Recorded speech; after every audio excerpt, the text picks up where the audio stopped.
Alright. Here we are today. Hello, archival viewers. We never have anyone here at the start of these, but I figure I'd at least give you some words so you can test your audio and such. Speaking of that, how are the levels? They look good. Okay. Let's find a soundtrack to listen to today.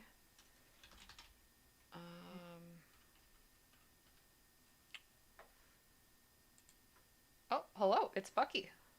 It's me. Hello, Bucky. What soundtrack should we listen to today? What kind of... Well, we're gonna be. What are we feeling? I don't know. Is the Sunless Sky soundtrack good? Oh, it is really good here. Okay, let me. No, I can find it. Here we go.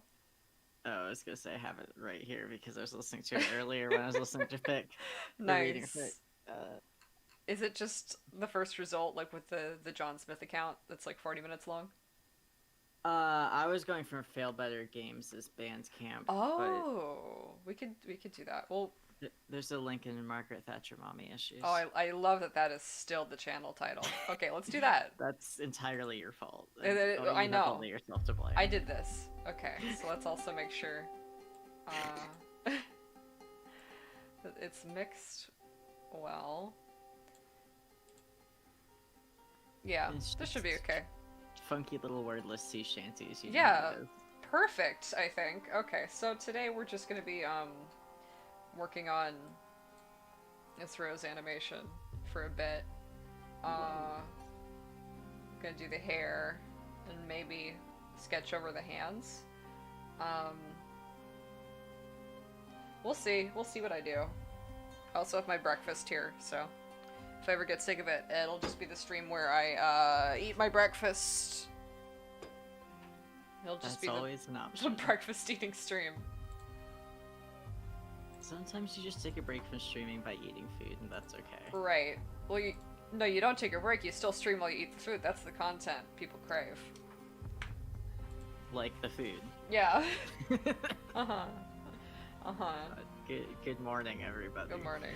Good morning, all of, I think, no people currently, but it's fine. Did I tweet it? I did. I usually ping people. Yeah. Well, I was there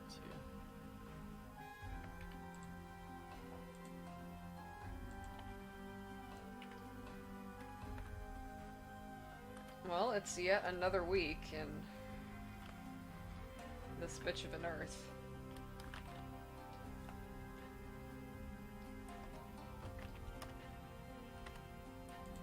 God, that's still one of my favorite lines from Distant Quest when the Dolores says, "That's just how it is on this bitch of an Alternia." I mean, she's correct. She's correct. She's correct.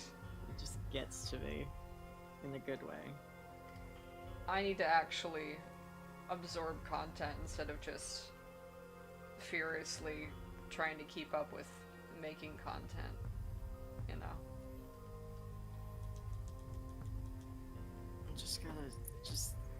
Yeah, I feel the pressure of make content. I brought my podcast back from hiatus, and now I'm like, fuck. Oh shit! Now you have to. Now you have to podcast. Yeah. Also, sorry if there are extraneous noises showing up on the microphone. My cat is touching my microphone a lot. Oh no, that's okay. I love extraneous like pet noises. That's the only interaction I have with animals for like over a year now. So. Yeah. Oh. Very tragic. Would you like to sit in my lap, baby? You can sit all over my headphone wire and pull my headphones off my head again. That's his favorite. It is. This cat is so dumb. One of my favorite dumb little cat things about him is that he has like those little third eyelids, so like occasionally he'll look at me with his eyes half open and the third eyelid is halfway across his eye. Yeah. So stupid. My baby.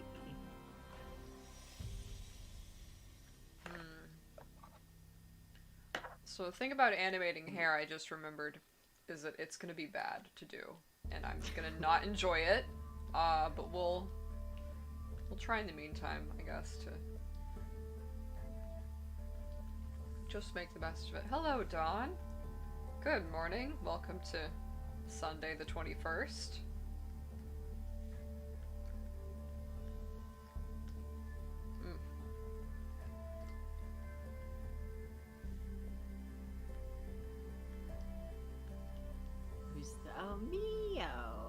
Oh, it's Mio. Hello. I have snuck in here. I'm quiet. Oh, sneaky little kitty. Okay. If you're just gonna listen, because there is like a cap on the voice call, then you could watch the stream if you want. But if you want to talk, then by all means, stay on in.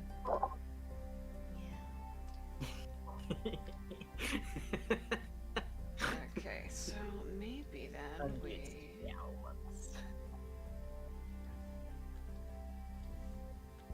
I saw the link and I was like, is that Bucky?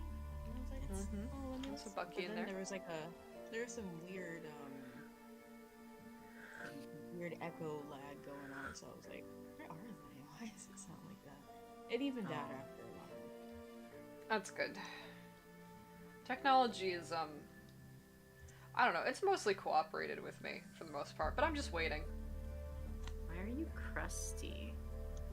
Cats shouldn't be crusty. What did you do? Did he get into something? Did he get into something he's not supposed to? Maybe I recently put little claw caps on him because he had sharp little claws, and now he has a glittery little manicure. But Aww. he's already gotten at least one paw's worth of claw caps off because he's a dubious little man. Yeah. But that's because he gets to keep the claws. They're not going anywhere. Right.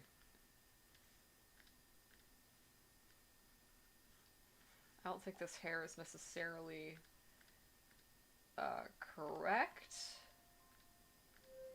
on how I'm drawing it. But we're just kind of getting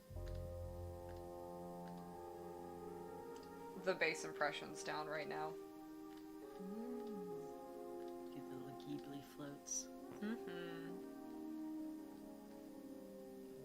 I like it when it gibbles. That's the verb. To gibble. Or gibble? Maybe it's gibble. I'm sure it's probably Gibble. Okay. Now the base sketch here is, I don't think, correct, but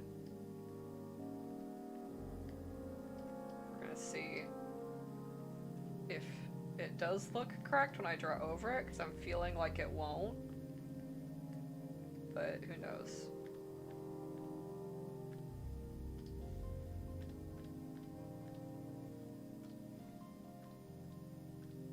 No, that's my honey, dear. No, it... No, it's for Jimmy. Well, it's this closed little, like... You know those little glass jars that have the metal... They have like a metal clasp where you sort of hook it over and pull it down. Like a jam jar. Yeah, it's one of those, but he keeps batting at the top like he's gonna be able to put his paw through the glass top, but he can't. He's like, that's my honey. It sure is a transparent jar, dear. Cats are so good. Cats. Cats are good. And sneaky. The first thing I'm gonna do when this is when this is over is go see my my best friend and her cat. No. Baby. That's actually about all I have lined up. I don't really have any other things I want to do out there. I've got a lot of people I need to fight. Yeah. Noble. Park when the pandemic is over. Oh. These Yeah, fists dude, will there's meet you. Jimmy's determined to trip over every cable that I have across my desk.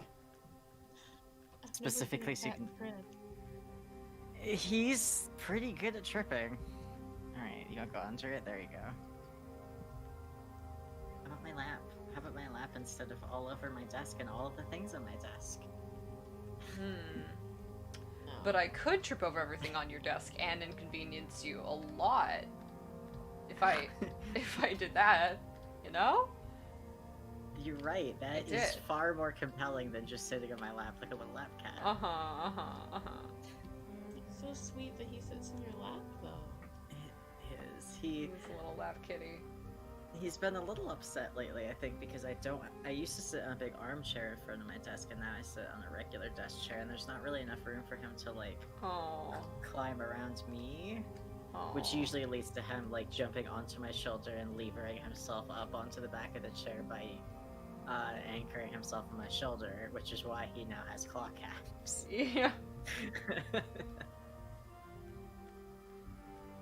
Are they hard to install? Nah, they're basically like putting fake nails on yourself. Like you put little super glue inside of the little claw cap, and then you like sort of press on the little bean so that you can see the whole claw, and then you slide the whole claw into the cap, and then you. The hardest part is sort of like gently pressing it for like 10 seconds to hold it in place so it doesn't come off. Because cats don't like to have their claws gently squeezed. Yeah, as it turns out. They're not a fan. Oh no. I could never do that. It was a two-person job for me. Yeah. You know how, like, you grab a cat by the scruff a little bit and it immobilizes them? Yeah. Does not work on Dave. She'll roll out of it. I think it works better when they're younger anyways. Yeah. Yeah. Dave's just like, I'll do it, and she's just like, paws at my hand and rolls out, and I'm like, you? Yeah, it's for You're a kittens. monster. It's not for grown kitties. Let's see. I'll put Dave in a big old blanket and I'll swaddle her up real good, like a Chipotle burrito, and then that's when you can do it. Are you guys playing nice? No. Am naughty. Tate is gently biting Jimmy, and Jimmy is gently clawing Tate, I think. Aww. Gentle. You may be evil, just gently. See, this drawing is so vague, it's not even really gonna help me. Oh, I don't like it. I don't know where hair is supposed to move from that point. I mean, Because this is fine. But this is such a dramatic shift. I might just have to...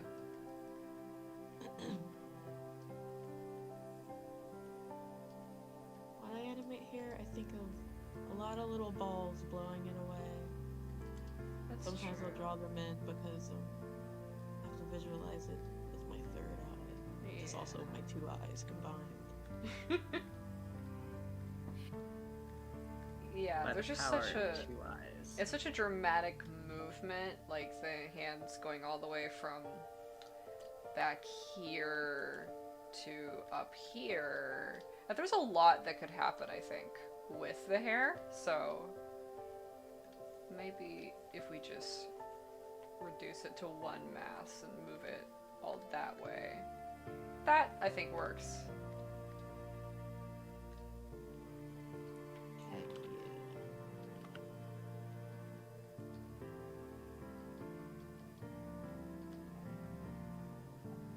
Bucky, I cannot believe you're Angelica. That's I so kind rare. of can. I I'm look a Scorpio. go through and look at all your answers that you picked, and you picked so many Angelica themed answers. I was trying to pick like the genuine answers while also like enjoying the ones that were just baby talk because like I was like, oh yeah, there's all the page answers. Excellent, perfect. I'm not gonna pick any of them, but I'm glad that they're there. There's some of them that are hidden that are page that you don't know. Like her penchant for big words, and then I don't know. The chalky milk. Yeah, that one wasn't very. That one was not obvious, but relatively easy to guess. Animating is Well, terrible. Oh, animating's a scam. Animating's a scam. I'm going to return to the life I was meant to lead, eating oatmeal. Mmm. Go with some oatmeal. Oh, what are you honking at? Honk. Am I talking to somebody, which means I need to pay attention to you? Mm-hmm. Oh my switch to my phone because wait, yeah, I'm gonna switch to my phone because I've got like an eyelash in my eye, and also I would like some water. Mm-hmm.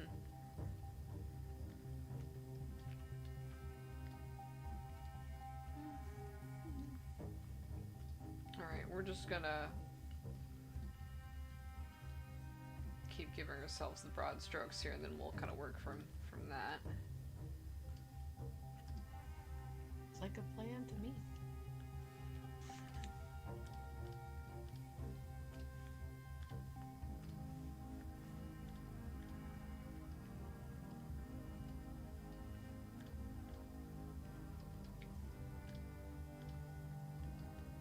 What's up, poo-poo dog? Poo-poo. Pee-pee.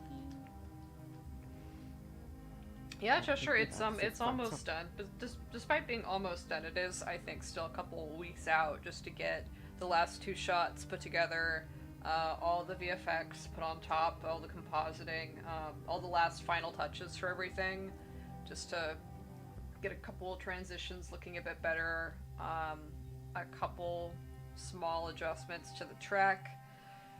It's like so close, but so far. You're so very close. Yeah. Just gotta keep on chugging. All right. It doesn't feel like close anymore. Like, it's just so past what's reasonable to have spent, I guess. But Reasonable. well, the whole project isn't reasonable, so I kind of left that behind a long time ago. But Well, animation takes a while, so I think this is very within reason. yeah, Yeah, keep yourself on a schedule that, or not a schedule. Do it at a rate that you can feasibly do it at. And also, you're a solo One person. animator. yeah. Okay, so now we can, I think, get rid of the under sketch layer and just sort of start to refine this a little bit. Let's pick another color, maybe.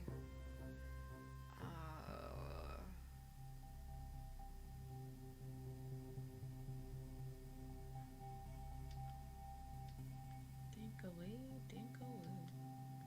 What am I gonna do?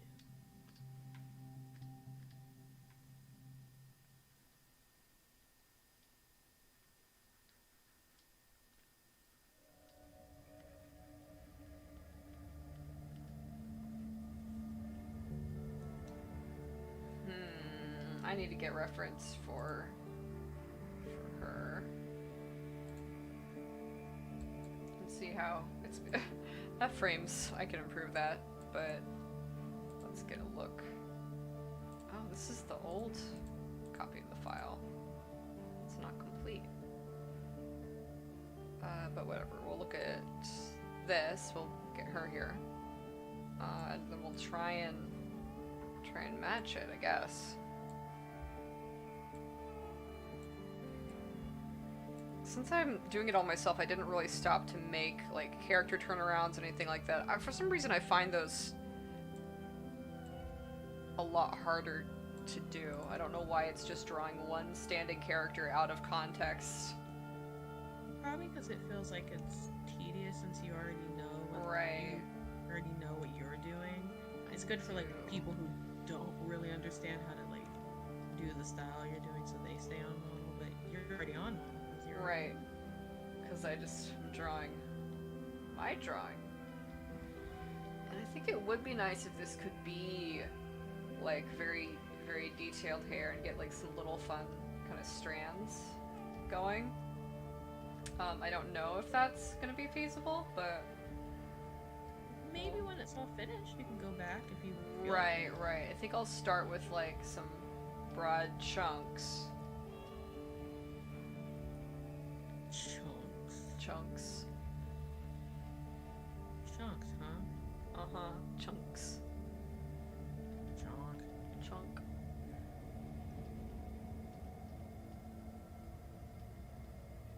I've been getting into other things that aren't drawing, and it's been quite amazing. Good. I recommend everyone stop drawing and do Stop something drawing. else. Everyone, stop drawing here on this art stream. Our professional recommendation is that you stop drawing and go do anything else with your time. Ugh. You'll be I was be looking, so happy. I was looking for jobs, and I found something on that was like my school that was like, oh, be an art teacher at Ringling, and I was like, oh, Uh-huh. no. Uh-huh. That's where one of my friends from my college, he went back to work where we studied. He seems to be doing Think about okay. it. Yeah. Like it's not a bad thing to do, you know, if you're Yeah. good at handling people and good at interacting with people and explaining yourself, because that's what the job mostly is. Like, I still feel like I would be qualified for like. I guess technically I am qualified to be an art teacher, but it's like dealing with people, and I would be really lenient. So I was like, oh, I'm late because I'm so tired and stressed, and I'm so sorry. And I'm like, please, you don't have to explain yourself. Please stay home. no, yeah, And like then college. management would be like, no, you can't do that. And I'm like, why? Yeah.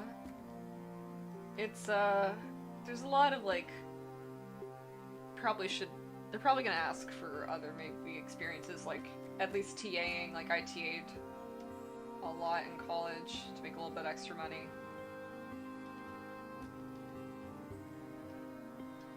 I tried to do TA, but the guy managing that shit was a clown. Yeah. And he's probably like, if that's the environment, then you probably don't want to go back in there because it's not gonna have changed. No, no. I wouldn't be able to look a student in the eye and tell them that, no, I'm sorry this happened to you, but you need to be in class. And I could not deal with that because I've had to deal with that with teachers. And I've had some really nice teachers who are super old who would be like, yeah, just give me an email.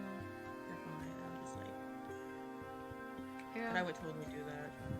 And then I'd get in trouble. What are you gonna do? Fire me in the middle of the semester? Huh? Bitch? I'm gonna. There's also no black faculty. I think there's like one teacher, but I've never had him. Yeah, I've heard Ringlings. They are. Not to talk shit about art schools, cause. Or to name the one I went to, because that just kind of I keep saying there's a developing like Momo doxing ARG, because I keep saying shit I should not say on stream, but oh well. Yeah. I think you're fine, because I don't know what school you went to, and I couldn't even guess. Good secrets. I'm a very enigmatic, mysterious individual. No one ever knows what I'm thinking. I know what you're thinking. Yeah, Clowns. clowns. Hack the code. Roommate's delivery just got here. I was staying there looking at the guy with like the trash I'm trying to take out in my hands. Like, I don't know how to tell you that's not mine, and I need you to move so I can get out of the door. Uh-huh.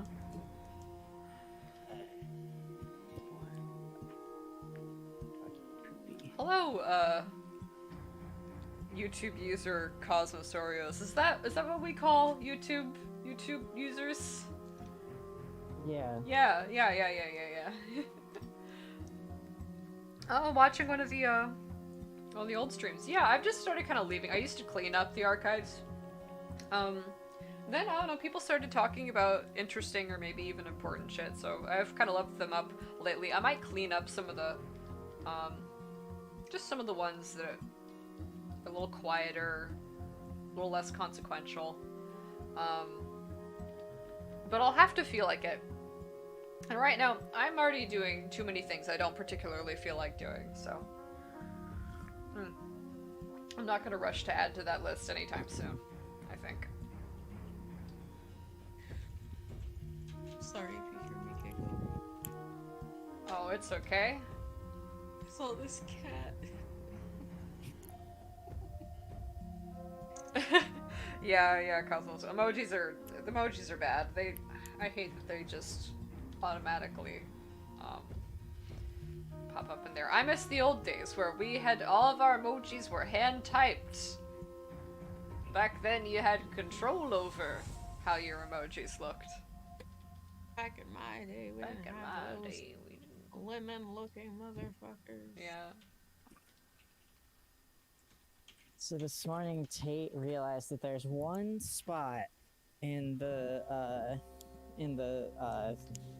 slats in our porch fence so that she can jump through Oh. and get out further. She's on a leash when she's out front, but she can get further out front, particularly to get to any delivery people Oh. who come to our house. And our roommate orders delivery 2 or 3 times a day. Mm. A So day. that's yes. Tate, you can go outside now. Now that I fixed your silly little leash since you jumped out of the fence right at somebody this morning, huh? Mm. Oh, naughty. Naughty. Okay, all right. Can you stay still? Can you stay still for 1 second? I love you. No, puppy cannot. This is why I don't have my own animals. I don't know how people do Yeah. it. It sounds like a bad idea, gonna be honest. It's interesting. I feel like having a pet is like a necessary at some times. Not necessary, but like it's a learning experience. Like I will never trust somebody who is not good with cats unless they're allergic to cats. It makes me suspicious. I'm like, why do cats not like you? Are you like controlling and forceful or something? Yeah, I'm good with. It's not that I'm not good with animals. When I'm around animals, like, I like them, but I would never have one in my home with me. Yeah, there are I a mean, lot of it is to some extent. It is like having a little house panther, like I joke about. Little wild animal, but like freaking Rye was trying to go to sleep and they like moved their foot under the sheets and Jimmy was like, holy shit, this is something to bite. And like he just likes biting anything that moves, so I'll get woken up at 3 o'clock in the morning when he's like, hello, I'm here to bite your toes. I'm like, go fuck off. No, I need those. Really? I could literally put my foot on Dave's head, and I have, and she's never done. I think Dave was just docile. Specifically that it's something moving under the blankets. It's not that it's feet, it's that it's something that's moving. He doesn't care about my toes for realsies. He just, if they move, he's like, oh shit. Like that line that Riff put in the Disciples route that's like, Predator's eyes are keyed to movement, dipshit. Or something when it's the bad end when like she gets you and you die. Like just that basically. She fucking gets you. She fucking gets you. Thank you, Oreos. Oreos is saying sometimes we'll say something clever about one of the characters, and that's all I've ever wanted to hear. That's all I've ever wanted. Yeah, I don't know when I stopped being able to do it, but I would always put on like just a podcast or something while I was drawing. And it's kind of like a podcast, except for we don't have any sort of structured conversation or like experts or editing or... Anytime you want to stop describing podcasts, just let me know, Momo. Okay, maybe that should be now. Maybe that's not... It's... As somebody who makes a podcast, sometimes they're like that. Yeah, sometimes they're like that. Maybe sitting here just describing podcasts. Of course you are, but you literally listen to Well, There's Your Problem. Those guys Right. just are like, all right, one of us made a slide deck. I have some bullet points. We're gonna talk about it. Maybe we'll adhere to the bullet points. maybe we'll Who the adhere to the fuck bullet points. knows? Maybe I'll get too high and ruin the Utena episode. I didn't ruin it, but it's not out now, is it? So did Well, I? You know me, and you know. I what know kind of you. person I Oh, am, and you yeah. know how every single episode of Will Every House is single recorded episode by a zero. is recorded. Yeah, but I do edibles, so like if you get too far, it's like you're done and that's it. And you forget the That's first about half of your 14 sentence. hours, You yeah. forget the first half of your sentence while you're trying to say the second half of the seconds. Have The you ever sentence. tried? If you get too high, you get like freshly cracked black pepper and you smell the little canister as you smell it. It really helps. I don't get high. I don't. I just have a lot of friends who do get really high. and I've I never have to done meet that. the I've never doctor. done that. But like some people panic. Sorry, we're talking about weed, everyone. Sorry. I don't like some people panic or they get upset. Like I don't. I'm just down for the ride. It's a little bit harder to talk about like very the contentious social philosophies of the Utena anime. Mm, I'll watch Utena eventually. I just know that there's a whole bunch of trigger warnings for it. there Yeah. definitely are. Getting Yeah. into. I watched all of it in like one day, and then I watched the movie. The movie's my favorite. The movie's my favorite. The movie is. I'm rubbing your tail belly. What was? Hello? I'm sorry, I'm rubbing the cat's belly. It's like I'm Oh. rubbing your little belly. Oh. I'm playing Oh. with the Good. pee. I'm okay. Sorry. No, it's That fine. was I just baby worried like, JD, oh, guys. have I done something? Am I? All Ooh, right. Slide. Bucky. Please look at this cat. Oh no, animating hair is gonna take forever. What have I done? I feel like my whole life is just that part of the Sonic 06 dub where. You have a pee-pee? What are we? Okay, the dog. Sorry.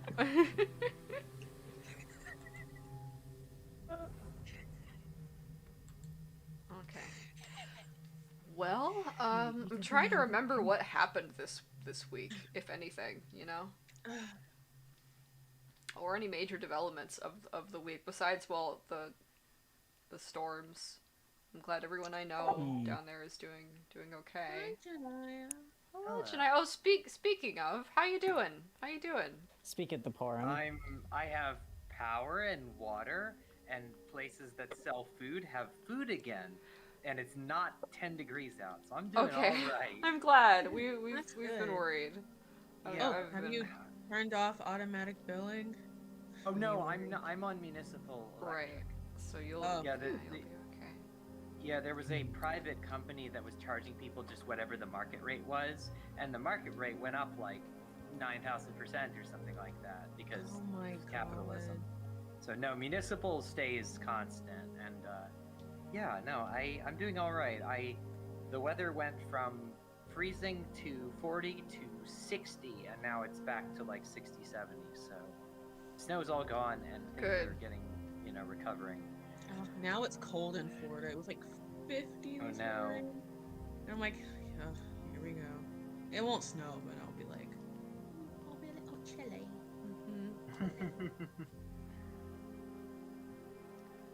Hi, you're the toy. Hello? Meow meow. What are you working on today, Momo? You're We working on roads. are, yeah, we're doing, this Nice. is probably the most, this is the shot I'm gonna really give the most, like, frames and everything to, because it's, like, the shot of the sequence, so it's gonna get a slightly higher frame rate. I'm actually gonna do in-betweens. We're Ooh. gonna have more detail in the hair and eyes. It's a close-up. It's the most elaborate close-up of No. the whole sequence. So Very fancy. yeah, we're getting real fancy. And I did save it for last because I wanted to have the practice of kind of doing the rest of the shots, so I felt like I was a bit more refined, and that's good. But also, I'm well past burnt out, so Oh. so there's Yeah, there's that part, but I can imagine. but it will be done. Like I'm Yeah, trucking no, along. you're persistent. And I think you've it's- been making a lot of progress. Yeah, and I think it's coming along well too. Actually, I was a little worried, but this looks okay. I think it's gonna turn out really nice. Also, Momo, Hello. yeah, you're a sylph. You're definitely going to finish it. Mm-hmm. I have a disease. I We know. are. I know. We have the same disease. Sorry, my mouth We is have full the of oatmeal. same disease. My mouth is No, full of you're oatmeal. good. It's a probably disgusting sound. Oh, I would love some oatmeal. Mm. I open up my mouth. Here you go.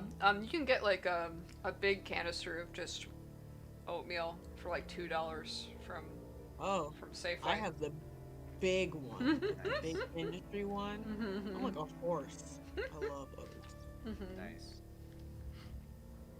They keep you regular. When it's winter and it's like unpleasant, or you get snowed in, it's just you eat so many carbs. Though I probably need to get more fruits and veggies. It happens. Just trying to recover from everything. I am glad that everything is is thawing out, and all the water shit's being repaired. Austin still has low water pressure through a lot of the city because the water level in the reservoir hasn't reached the right threshold yet, and we're still on a boil water notice. Yeah. So, yeah. I'm glad things are getting back to normal. Yeah. Just abysmal response by a lot of the political, the community stewards there. Just Ted Cruz went to Cancun. Oh, fuck Ted Cruz. I hate his dumb he ass, can- and I want him to go the fuck he away. should go to the Cancun in hell, you know? Yes, like he- he can He should go to Super Not Hell. to- He should go Cancun. Super Hell. not to like Super Cancun. you should go to super. No, Oh, a regular I miss the Cancun energy is of is the- innocent in this analogy, by the way. This is not to defame Cancun by any means. No. This is purely like I just think Cancun probably wants to get us revenge, you know? right. So we'll God. build like a second one in hell, just by name alone, no other resemblance, Okay. just for Ted Cruz to go to, It will so they just- can spare the original Cancun. Anyone my who's like anyone who was like ever affected by Ted Cruz's policies, or really any conservative Republicans, will have to sign up for like volunteer duty at Super Cancun Uh-huh. to I want like Ted Cruz to go to Cancun, but it's not Cancun, it's a mimic, and he gets eaten. He gets eaten. Oh, it's Okay, one yeah, I can live giant with that. mimic. It's like that one D&D I- one shot. that's my feet. I would like for Ted Cruz to not have any institutional power anymore Yeah. because That- he's a bad man and he uses it to hurt people. And also because he was sent to Super Cancun, so he can't use any power anymore. Right. That's Right, that's the exactly. thing about Super Cancun. Exactly. Um, That's definitely how that works. We're very constructive here. Yes, with our we are. discourse. That, Uh-huh. that's my middle name, Momo Constructive Discourse Momo. That's your name. Yeah, that is my name. Oh no. Oh, Oh wait, no, I'll just do this. Sorry, I need to switch my phone back to my computer, and there's technically 4 people on the channel because me on my phone is a different person than me on my computer. Oh so yeah. one second. So I have been on as of today, HRT for 6 months. Hooray! Yeah. Sorry, put down my tablet pen to applaud. Nice. Thank you. It's a milestone. It's gonna be Yeah. a year before you know it. It's gonna be a year in August. It'll be a year, Oh god. which is a trip. August is gonna be can here barely like in an believe it. instant. I can just tell like this whole I year is gonna know, fly it's- by. 2 months have already passed. Oh. Well, we've got a lot of stuff we're working on too. Like Right. I'm really excited about it, but it does make the time like just kind of trip by. Right, it does. Like that's the thing. Like it's good. It feels good to be productive, but then the days, like a month, just vanishes, and you've got Yeah, the thing to show basically. for it, but you also kind of missed out on some other things maybe. Yeah, I I feel like I don't know. That's how I feel about writing because I do a lot of that and I spend a lot of my time writing. But like, I like it, and if I didn't like it more than the alternatives, I wouldn't. I don't think I would do it. Exactly. Like if I grouse and I gripe, but if I didn't enjoy animating, I would do something else that I enjoy more, and I Right. know because I frequently take like 3-week breaks from animating this stupid You're thing and do good. something else. But yeah, Yeah, I mean, you'd never want to get to a point where you're like just sort of forcing yourself through it. Like, I don't mean powering through a bad patch. That happens, but like just like always having to force yourself to do it. yeah, that's Yeah. kind of miserable. It's always good to take Yeah. breaks from art to do literally anything else. Literally anything. That's very much the feeling. Me repeating that to myself as I repeatedly don't locate my tablet cord so I can plug my tablet in and do art. But yeah, we are working on a lot of things. I'm obviously not going to give anything away, but the Studio June project is expanding, and I am very excited to see the future of that. Yeah. Yeah, so am I. Yeah, I was a little surprised by that, but I'm happy, and I think that in general, I really like the idea of having people that are committed to doing what Pumpkin should have done, which is that like they kind of like think about what they're saying and like engage with the people that like it in a way that isn't hostile. Yeah, Right. like that community manager thread from yesterday that people were sharing for Yeah. no reason. No at reason. all. Well, No that's the reason. thing. It's like the problems here are not actually that novel or unheard of, and No, they're not. they can't be solved. And like, I get wanting to try and be have a revolutionary approach to like fandom communities, but it's like you're still being a steward of people. That's not going to change in any context, and there is just like some base level of like courtesy you need to show people if you want any kind of relationship with them, and that's going to be true to develop any sort of unity, I guess. Right. Exactly. Like if we can't, Right, like there- yeah. yeah. If we can't But get there people are on the people same, that are- so sorry. If we can't get people on No, the go same ahead. on the same page over a fucking webcomic, how are we gonna do Right. anything else?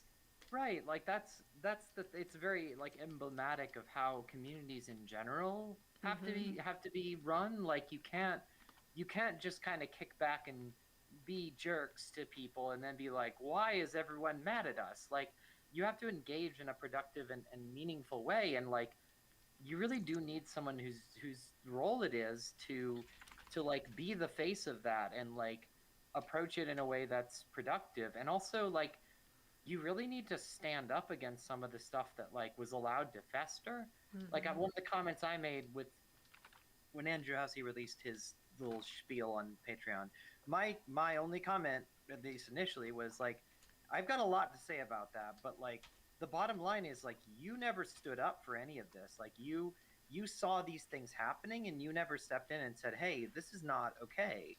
I don't condone this. Like, not that that's the end of everything, because there's still gonna be people shitty, but I mean, it's better than nothing. The people on the team did about the opposite of step in and say this isn't okay. They Right. sort of waded in and got their hands dirty Yeah, with that's that one animal about, it's like, feces. If I Yeah, wanted to they- be harassed, I'd go to the DMV. It's just kind of depressing to look back at this point and go, wow. I just made a comment in the we're reacting to feedback we're getting on a potential project, and the feedback is people are really, really scared of official content, yeah. Like which is depressing as hell. I think the cat's out of the bag for Suburb.net. That is indeed that was a ARG that's in support of New Game Plus. That's not a secret anymore.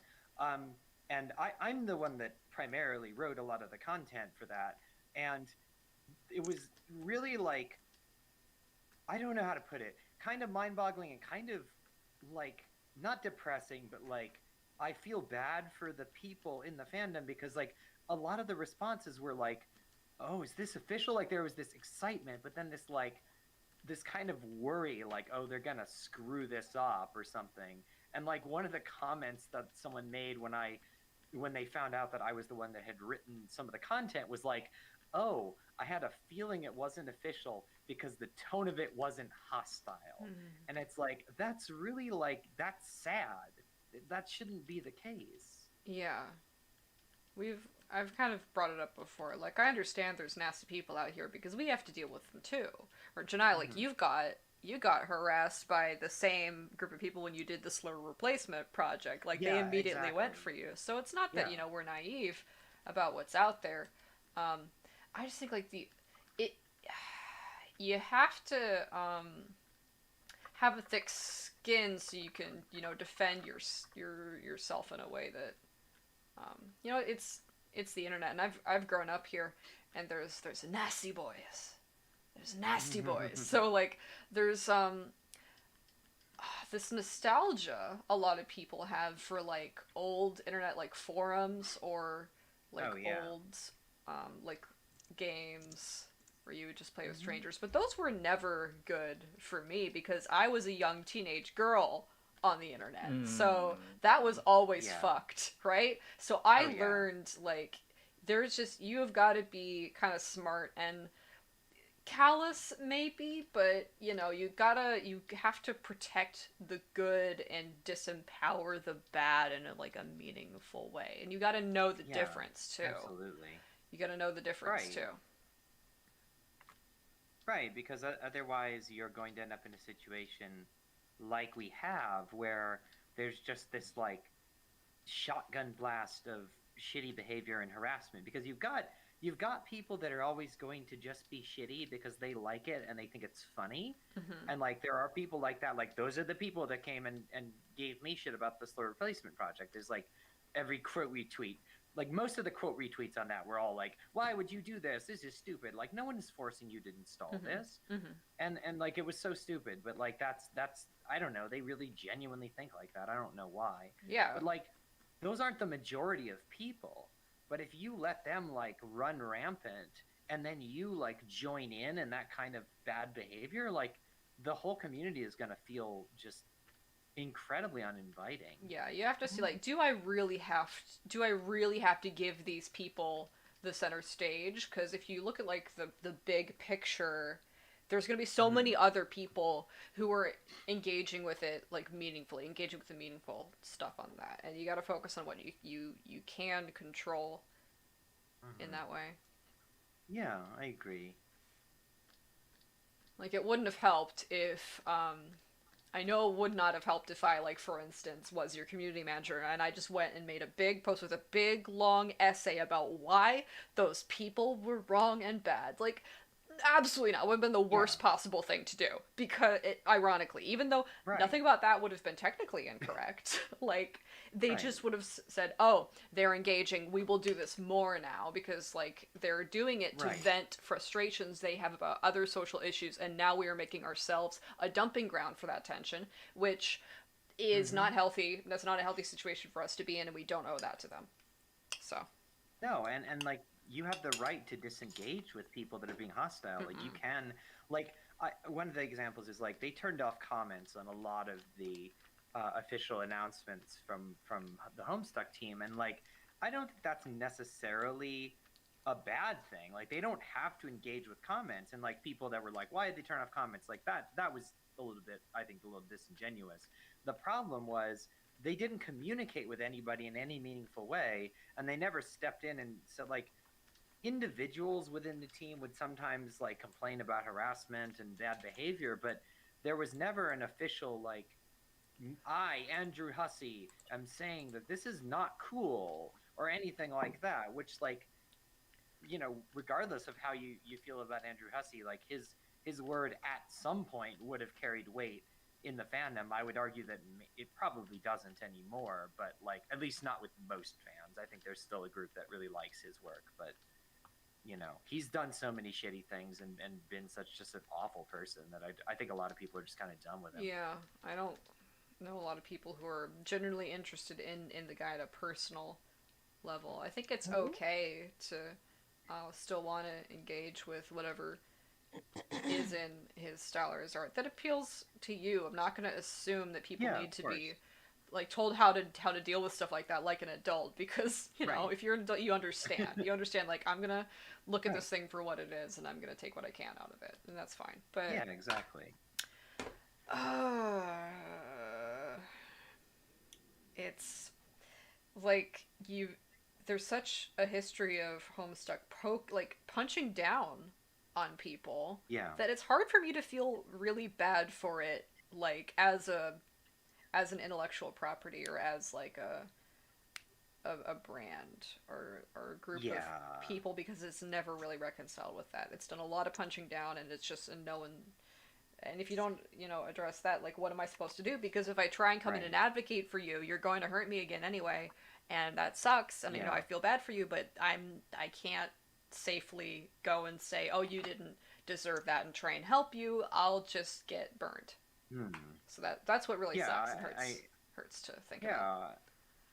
It really does, and like the way that the like as an official brand, like it's a really weird situation because like there's a couple things going on. One is that as an official brand, I think it's become something that's very toxic and has like a ton of baggage that's never been addressed. And like finishing Homestuck 2 is not going to address that baggage. Like that the issues are bigger than that. And then the other thing that kind of works in parallel, and I think this is where there's kind of like some hope that the fandom just isn't dead and why I still engage with it, is that there's so many people creating content where if they're left to their own devices, like they're not being shitty people. And the thing is that the quality of the content is equivalent to the official stuff. Like it's not like some big like Hollywood movie where it's like very difficult to replicate that level of like budget. Like Act 8 looks better. I think it looks better than Homestuck because I like your art style a little better than Hussey's original art style. Not that I didn't like Homestuck, but you know, that the point being that it's possible to create something that has this kind of a similar vibe. Like one of the things that really like struck me was when I started writing code for New Game Plus, and it was like, oh shit, this is something that could like at the very least be a similar level of quality to the official games, if not exceeding it. And like I to be a little bit arrogant, I think that it has, and it does some things that the original games don't do. And like that's not to say that everything has to be a big production. Like I've been playing a bunch of visual novels to sort of like get a feel for what's out there, and some of them are very like they're very simple, and it's based, you know, it's based on a very like niche audience thing, or the writing is really good or whatever. But you know, it's not everything has to be amazing, but the point being that there's no like reason to go to What Pumpkin when they're just going to be mean and then turn out products that also have like problems with, you know, like just weird shit in them, and it's like, why engage with that? I just don't want to. Validation, I guess. And Act 8, that was sort of intentional because since this is an outsider art situation, it's not really funded, it's not got a production value, and it was made from the fandom. That same fandom is now capable of matching that production value, but we entirely like see not just the original like author as a seat of authority, but we see like the medium as also the seat of authority. Canon is also kind of associated with its own. The canon of Homestuck is associated with its visual language, with the ability to look exactly kind of like it, if that's the idea. So I was intentionally like provoking that comparison way back then, and I had to decide right away, like I know I'm gonna get a lot of the same ire meant for original Homestuck at me because I'm deliberately breaking into that aesthetic and occupying it and provoking that tension. So I just decided, you know, I'll be kind of fine with it. I don't know if I always succeeded being totally fine with it, but now I'm totally confident that I'll be fine with it no matter what happens after I post Resolve, because, you know, it's like it's supposed to make people think about that. And it's weird to see, like, I want to challenge my fans, but I also don't want them to react like a person who was challenged. Like, if you want them to struggle, you're gonna see them struggle, you're gonna see them in pain, you're gonna see them acting like someone who is made to be uncomfortable, and you have to like embrace that in a way that's not us like caving to sadism,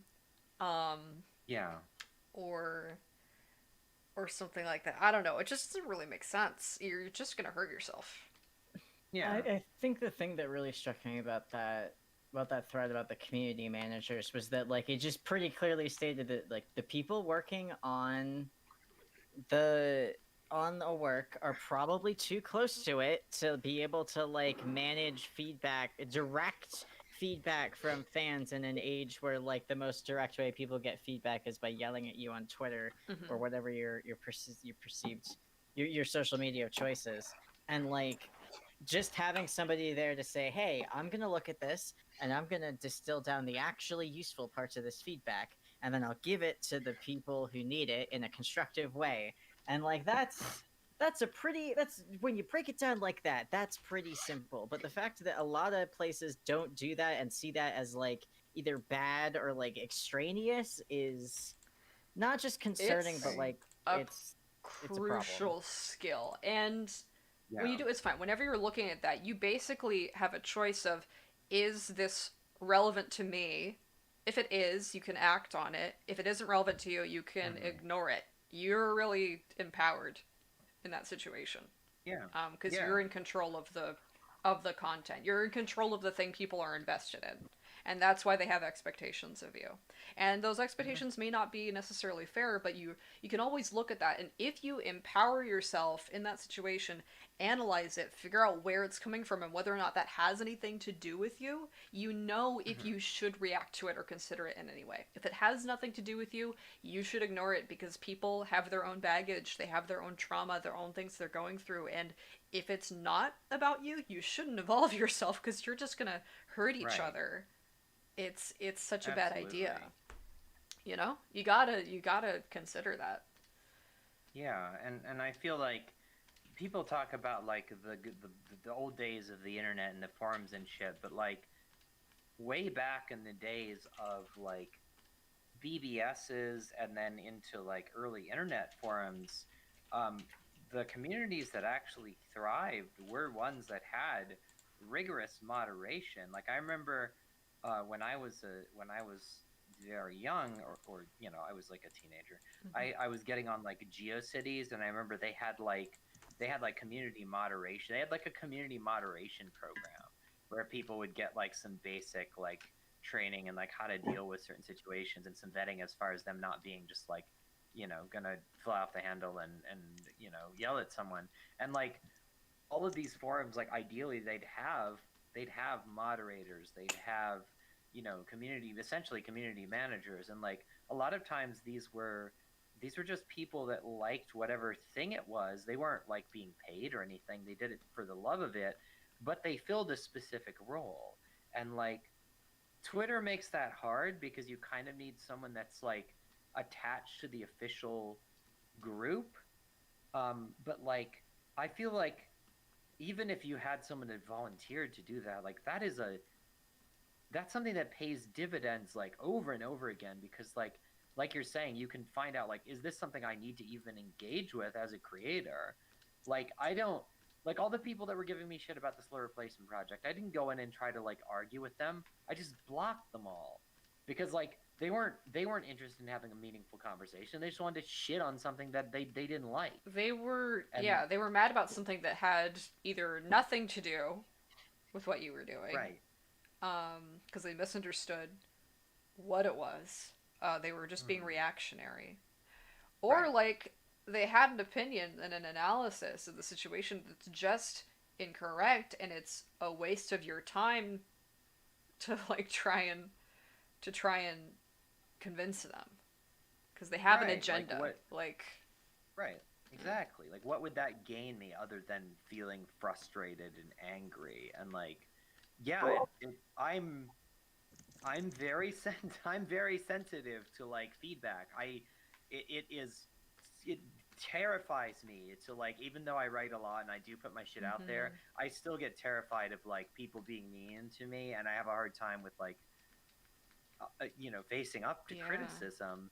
And like I kind of put myself out there all the time. Like I'm not a person that has like a mask when it comes to like my relationship to my art. And so like yeah, it kind of hurts when people are like, "Oh, why would you do this? This is so stupid." And then like calls me a slur or says a right. slur in response to it. It's like that sucks and it stings, but also like I would gain nothing by jumping into that, because all they would do is insult me more and make me feel worse, and nothing would ever get solved. Like just block them and move on. And I I'm able to deal with it, because I've been here for so long, but also like I can tell where things are coming from, and also it's so it hurts to like see them unable to deal with it when they subject me to like their toxic behavior, I guess. Mhm. Or they're deliberately trying to make this an uncomfortable space for me. Mhm.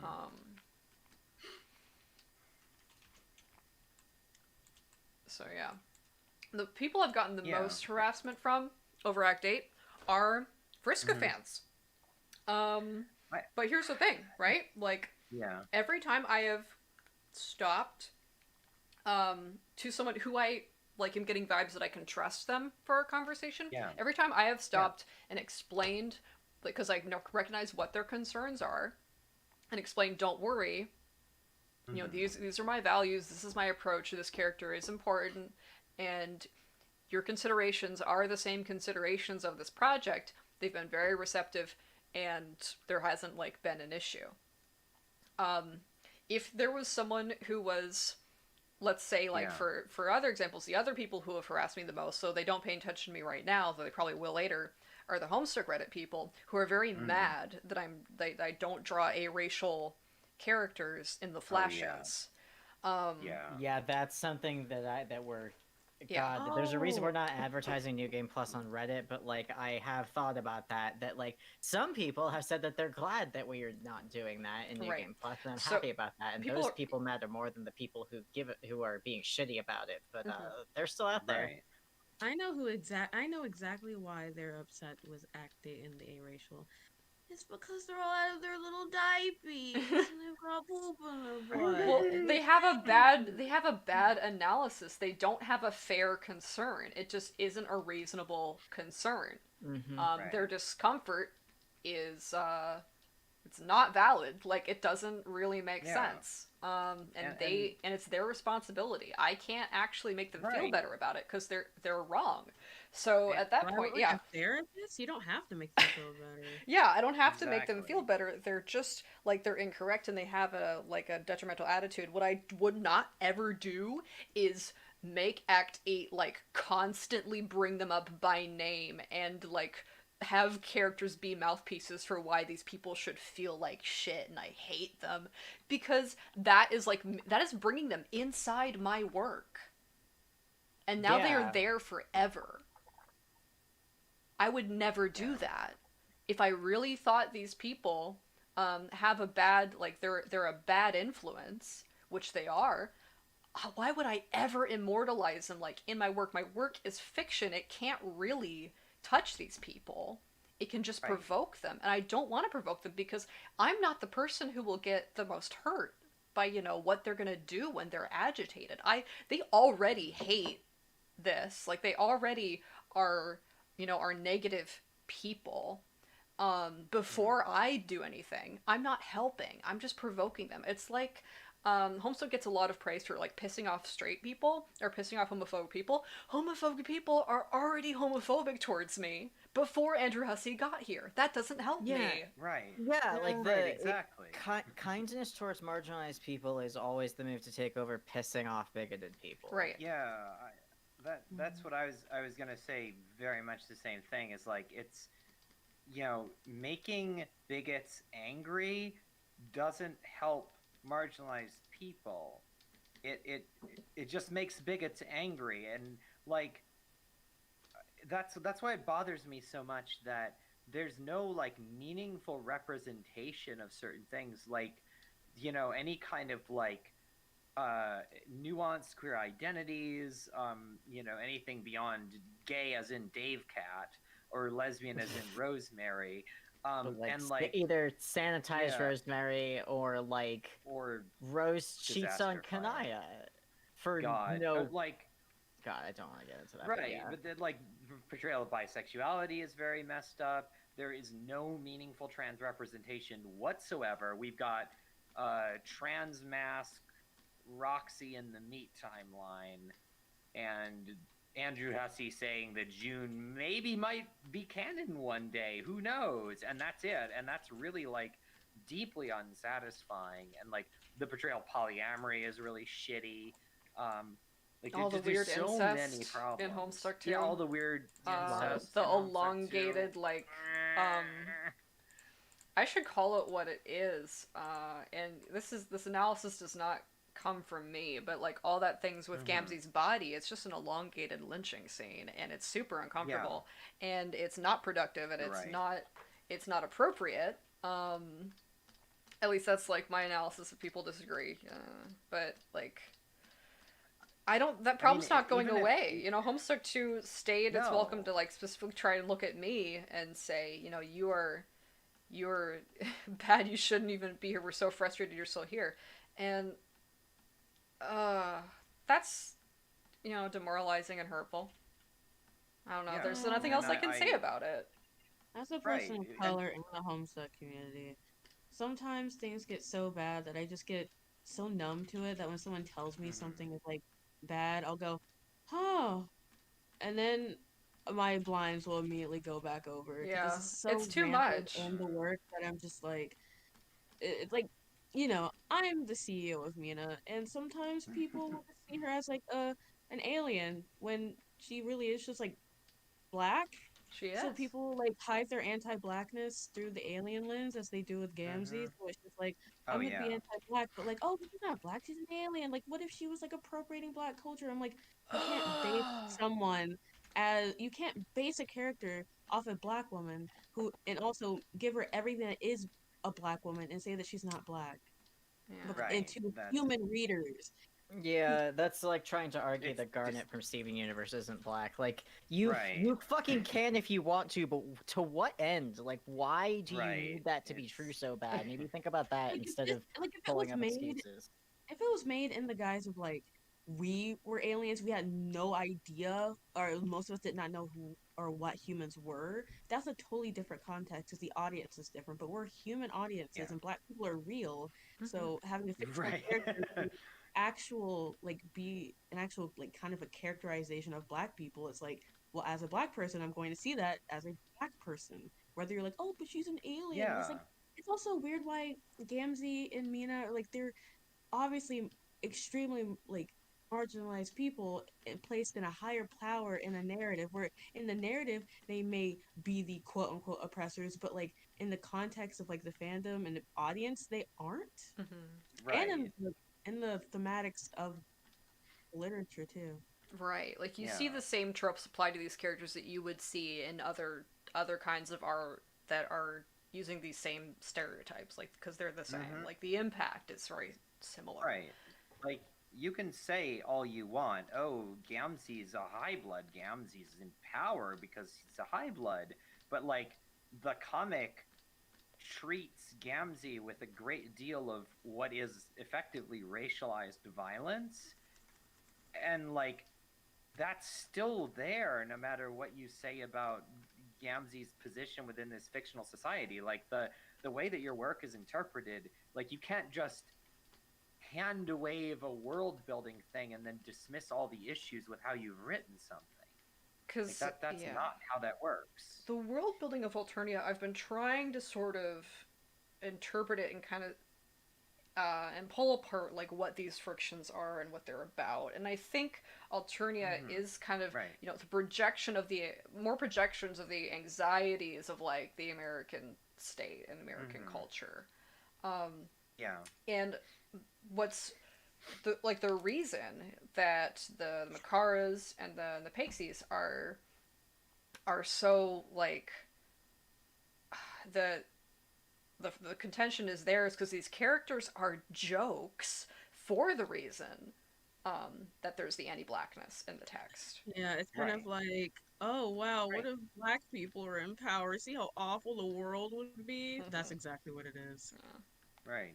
And there's always like the whole like, oh well, that's not how it's supposed to be interpreted, which I think is very disingenuous because like lots of people have come up with this interpretation and there's lots of textual support for it. So like whether or not that was your original intention doesn't matter because it's in there, and like once you're made it, like say you did all these things completely unintentionally in good faith, you just like stumbled ass first into a whole bunch of like racist trash, and then when people point it out to you, if your response isn't oh shit, I'm going to reevaluate this, but I'm going to double down, then like that's when it becomes very much wholly intentional. Mhm. Like, regardless of what the original intent was, this isn't new information. It's not like nobody ever said, hey, this shit's kind of racist and fucked up, and like maybe think about what you're doing here.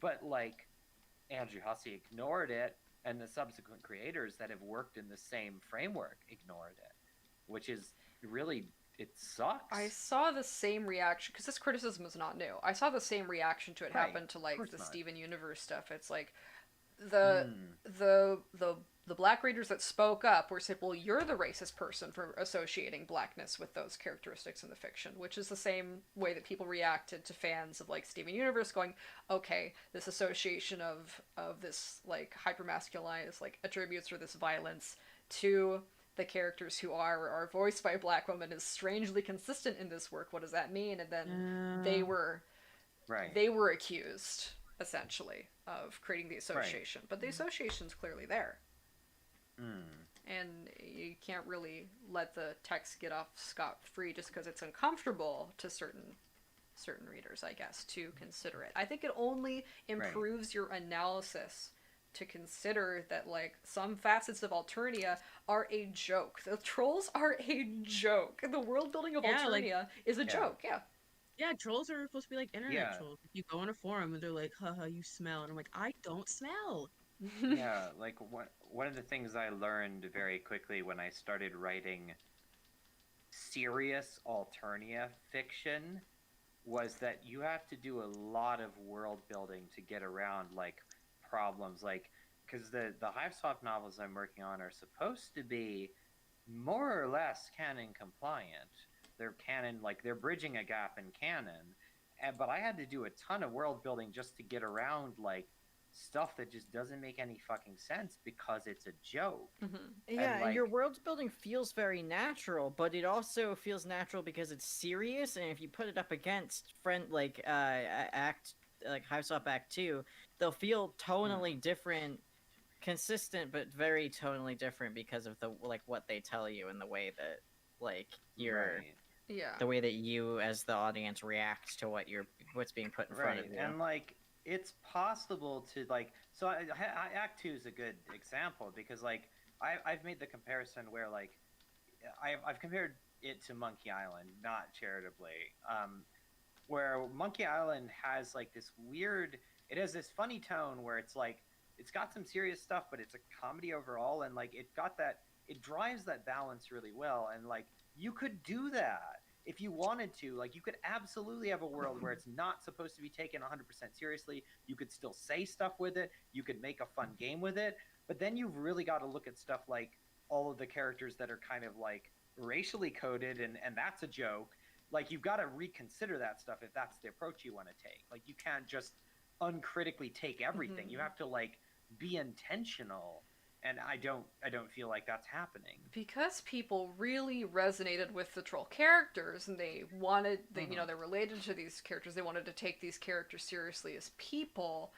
They kind of started to how can we deal with the hemo spectrum as like a good faith examination of class and race disparity in the real world, but it's just not that. It has like it's going to fight you on that because of like what it's doing with the Makaras and with the Pixies. Oh yeah. So I think a big thing of like if you are like not a like if you're not a marginalized person as in way of like race and you write something that is primarily about race and people call you out, I think it's your job to be uncomfortable, to like sit with that discomfort and like think about how you could do better or understand the discomfort that your audience is having, because some authors want to not be uncomfortable so badly that they'd rather just like bite back, and it's like no one's like essentially attacking you, or maybe if you did something really shitty maybe people are, and sometimes you gotta sit with that, because as a black person I'm uncomfortable 99% of the time. I think it would be a little fair if, Andrew Hussey got uncomfortable, got his clown ass and did something. I think that that's something you can think about. Like I've told this story before, possibly on stream. I had a very negative view of Gamzee when I finished reading Homestuck, because I shotgunned Homestuck in a couple months, and the stuff with Gamzee and Terezi hit me very hard because that had echoes of abuse that I went through. and like it's very hard to read something that reminds you of the person that victimized you and hurt you for a decade, and be like, wait, I'm going to step back from this. But like when I started talking to people that had like an actual like critical analysis of Gamzee's character, it was very eye-opening, because there was a lot of the stuff about like why I even felt like that, and like how that's kind of weaponized against that character, and then against like black readers, because like it is a situation where it's like, yeah, it's very uncomfortable, but it plays into a lot of tropes with the whole like black man white woman kind of shit that's very like racist garbage, and like yes, it's very viscerally unpleasant, and like But it's propaganda. It's trying to be propaganda. like that. Exactly. Like it hit. I was the kind of person who was very susceptible to that propaganda because of my personal experience, and like, but that is like, that's an uncharitable reading of the character, because the narrative is uncharitable to the character. Like if you step back from it and start to look at different angles of it, it's like, wait, this shouldn't have been in the comic. Like this is not a neutral, just uncritical thing. And like I'm glad that I started talking to people like you and Daft, because y'all have put. I disengaged. I didn't go after like Gamzee people. I'm just like, I don't like that character. Fuck that character. I don't like them at all. They make me uncomfortable. But like when I started to engage with the character, it was like, oh, I see the point here, and my opinion changed like 180 degrees, because I was willing to go back and re-examine like how I saw that character, how I analyzed the text, and then like what I was doing with that analysis.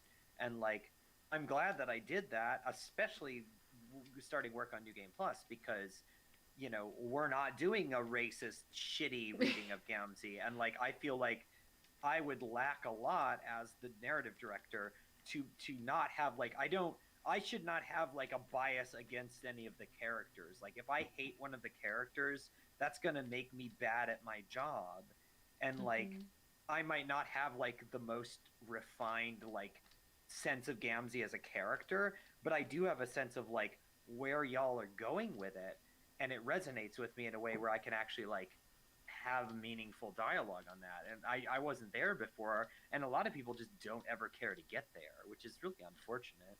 Yeah, it looks the same as a lot of other, and it's supposed to be very provocative to keep you from like looking at its context.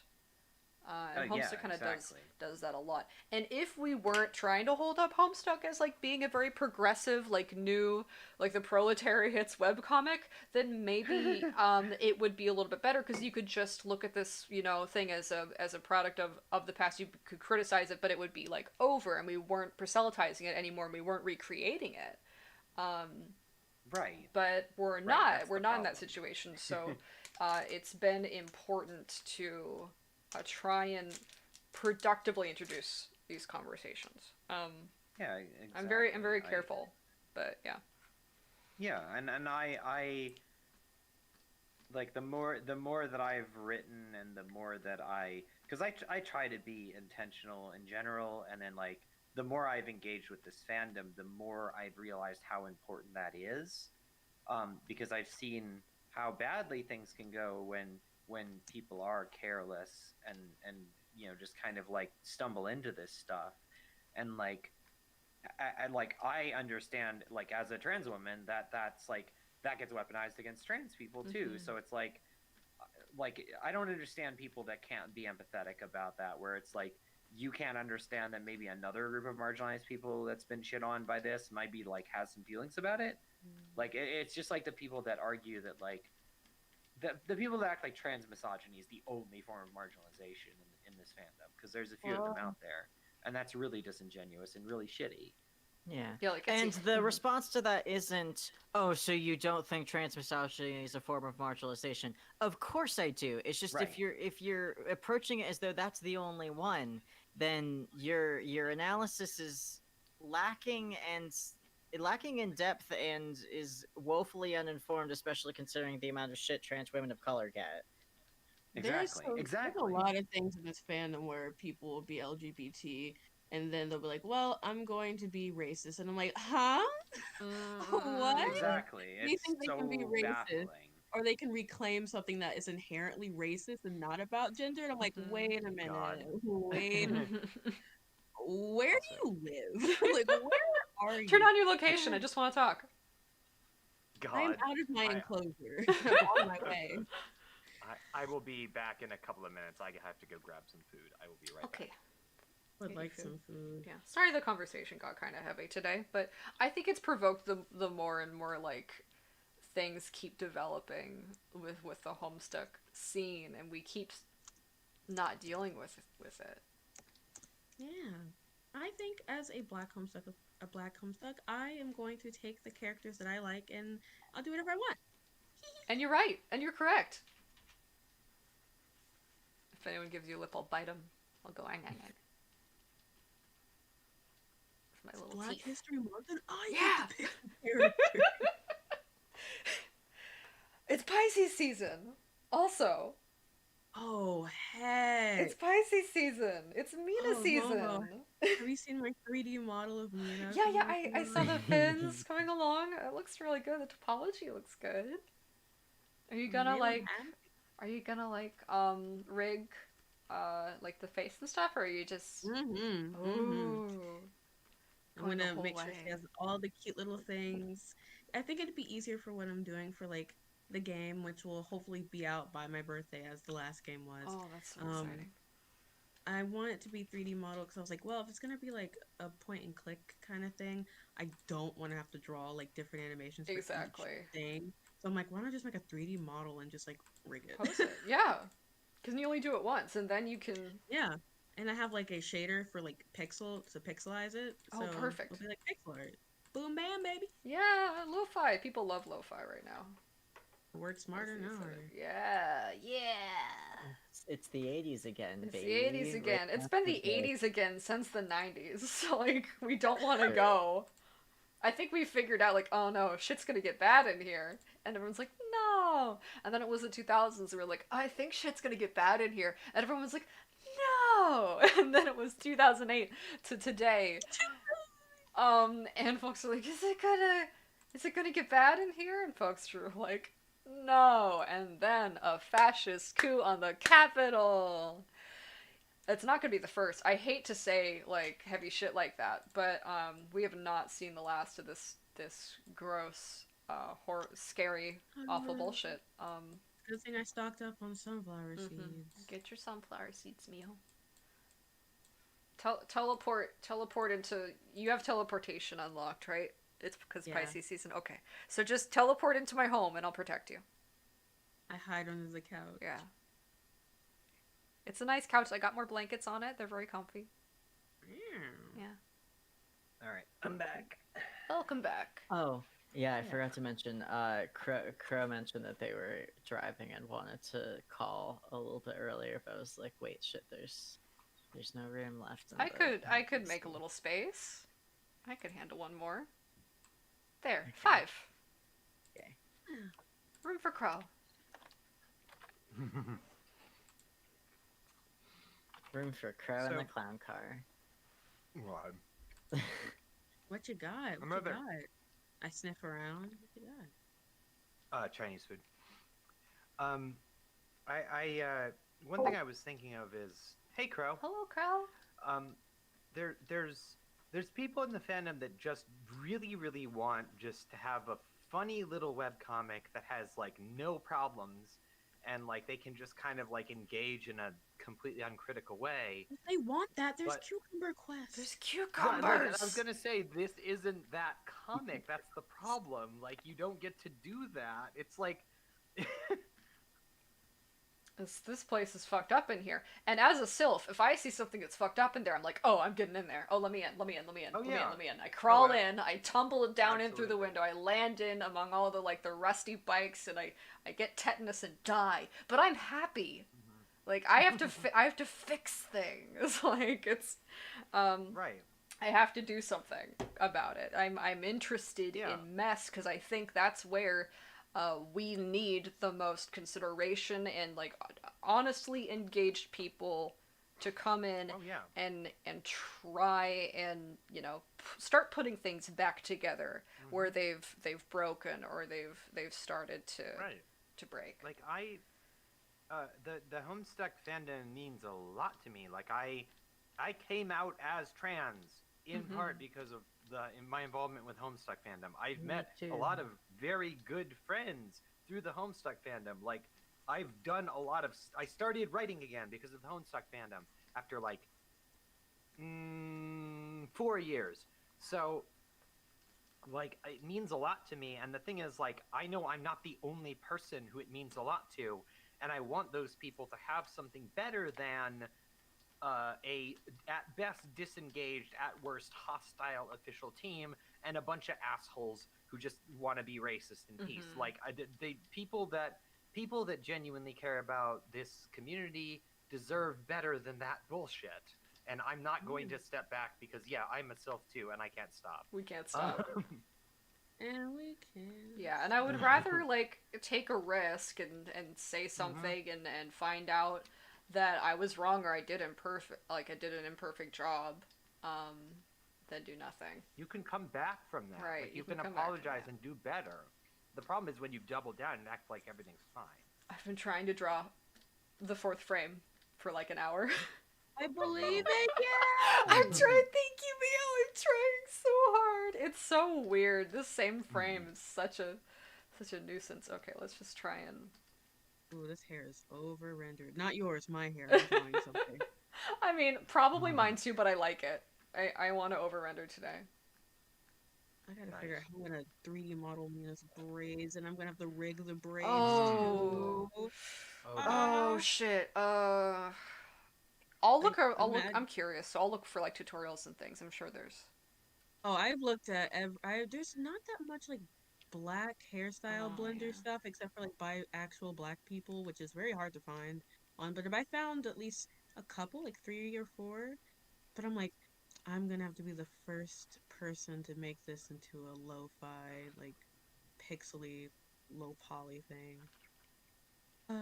Here I go, making history. as Gunner always. Channel asks, "Do you ever wonder if the Me Too movement was a psyop by the labor movement to implement the removal of due process in order to weep out the old guard and replace it with women and minorities?" What the fuck, Gunner That's a Channel? great way to get yourself banned from chat. What does that fucking mean? well, that's Wait, I'm confused. that's not worth addressing because No, the that's- premise of your question is flawed That's a and little shitty. that's a little ludicrous, but I'm gonna kind of approach, I think, some of the very base problems with that, just in case you're like just a very young person or whatever. The problem is there's already not really due process for victims in our society as it is. So there's not a removal of due process. There is no process at all for addressing sexual violence in our society because that's just par for the course in regular like American Western culture. It's a sexually violent culture.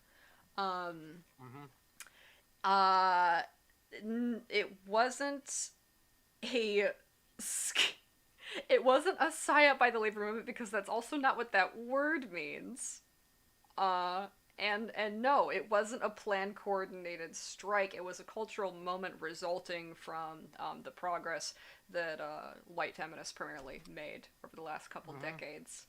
And it meant yeah. very little. And in it meant very anything. little at the end of things because ultimately, like, white feminism can make certain advancements, but it's hobbled to address the critical issues because it will keep getting co-opted back into like reinstating the social status of primarily middle-class white women or advancing them into the culture as opposed to honestly integrating the most vulnerable women in our society into a better life experience or making our society more equitable to them. Right. It becomes so like it's forced to make progress in America become very Americanized, which is a very like class friction is the primary thing in our system, which is inseparable from the legacy of anti-black racism and I am exploitation.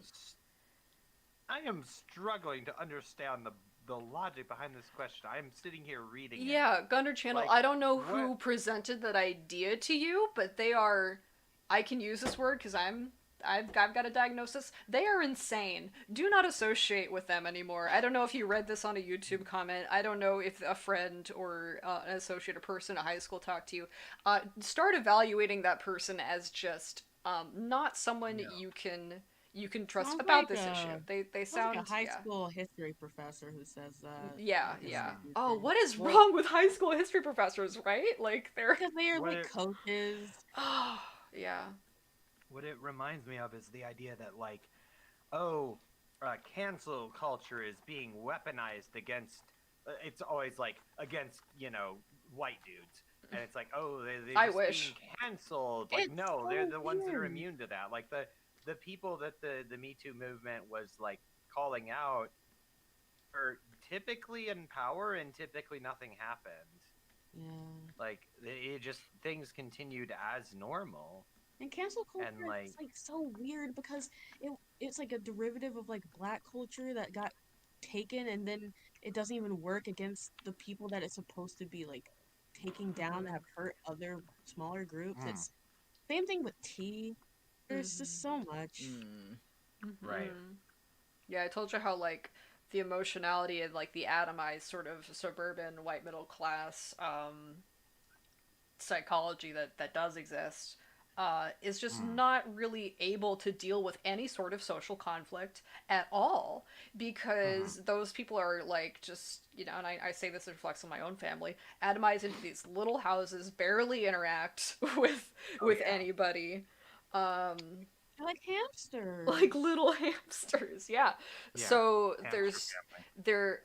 since like if you become middle class and you become so atomized into into the suburban lifestyle, you don't have to deal with conflict. So any single time that a person upsets you, you take it as like the end of the world, and you don't have Yeah. any social Baby. systems of way to cope with that, and that's how we get Karens. That's literally how babies act. They like when you get Yeah. hurt, like you can get a paper cut when you're a child. It's literally the worst pain of your life because that's all you've ever experienced. They are babies. Right. They are And- emotional babies. Like this is a little So- personal, but I got hit by a car and I've had like a cyst rupture like a year before. Getting my hit God. by a car did not hurt as much as a cyst rupturing. That Yeah. like Mm. but if some Karen goes into Walmart and can't get her specific item, I've seen somebody like scream and take off their mask and she's like a full grown woman. I'm just like, man, this is a Yeah, Walmart. this is a lot, Are you lost? Do you think this is... Well, I don't know where you think this that's is. actually that's a really good point, and it's something that I've been thinking a lot about when we started writing New Game Plus because we have a world that is very different from ours, and part of the main difference is that it is a society that emphasizes community.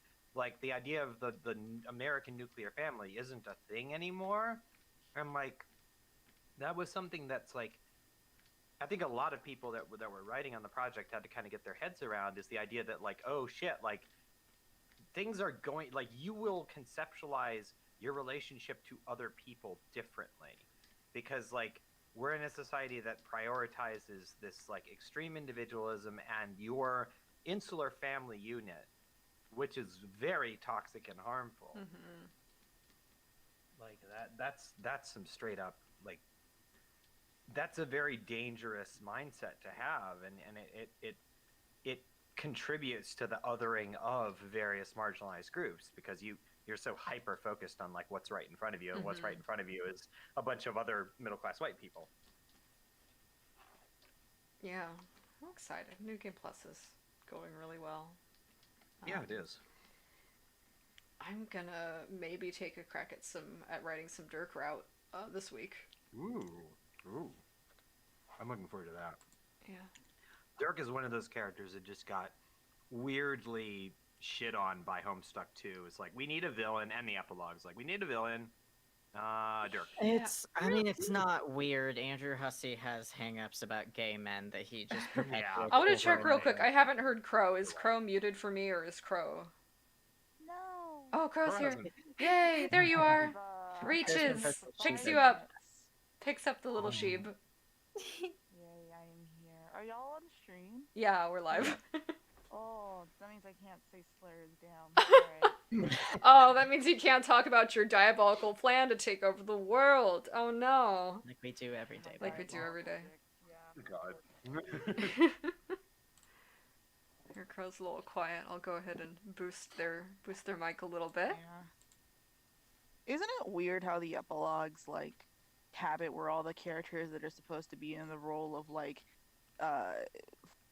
flawed heroes or protagonists, they're the ones that are like within this like weird kind of like this whole thing with like the like family setup and having kids and being very like straight coded in the narrative. They're portrayed as being like the good guys in comparison to a character like Dirk, who is one of the only like vividly vividly within the narrative that the epilogue sets up, vividly queer coded characters.